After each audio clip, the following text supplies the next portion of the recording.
میرے محمد دا ذکر تعالی، میرے پیغمبر دا شکر تعالی، میرے پیغمبر دا فکر تعالی، میرے پیغمبر دی شجاعت تعالی، میرے پیغمبر دی صداقت تعالی، میرے پیغمبر دی امانت تعالی، میرے پیغمبر دی صورت تعالی، سیرت تعالی، بصیرت تعالی، میرے پیغمبر دا علم تعالی، علم تعالی، میرے پیغمبر دا وجہ تعالی، میرے پیغمبر دے عینین تعالی، میرے پیغمبر دے شفتین تعالی، مرفقین تعالی، میرے پیغمبر دے کتفین تعالی، میرے پیغمبر دے رجلین تعالی، میرے پیغمبر دے ساقین تعالی، میرے پیغمبر دے رغبتین تعالی، میرے پیغمبر دے فخذین تعالی، میرے پیغمبر دے لسان تعالی، میرے پیغمبر دا بیان تعالی، میرے پیغمبر دا عنوان تعالی، میرے پیغمبر دا صبر و حضر اعلی،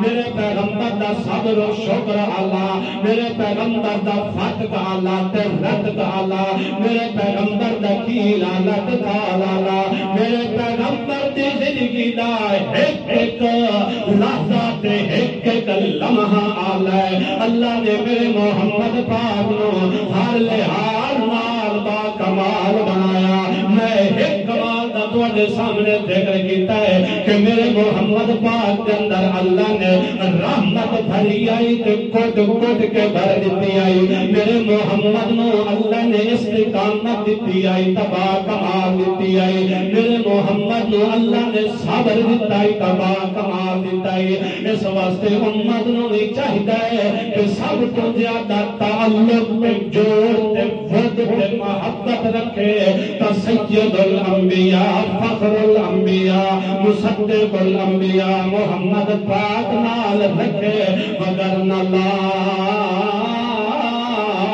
یومن او اللہ دے کاغذات اندر بھی، میرے محمد دے کاغذات اندر بھی مومن کوئی نہیں ہو سکتا۔ وہ چاہے کوئی ہوئے، چھوٹا ہوئے، بڑا ہوئے، کالا ہوئے، گورا ہوئے، اپنے آپ نو عشاقیہ کھاوے، اپنے آپ نو مرکزیدہ کھاوے، اپنے آپ نو دیوبندیہ کھاوے، اپنے آپ نو جس دی طرف بھی منصوب کر لوے، یہ توڑی میرے محمد پاک نال سب تو زیادہ محبت نہ ہوئے، وہ توڑی مومن۔ سبحان اللہ۔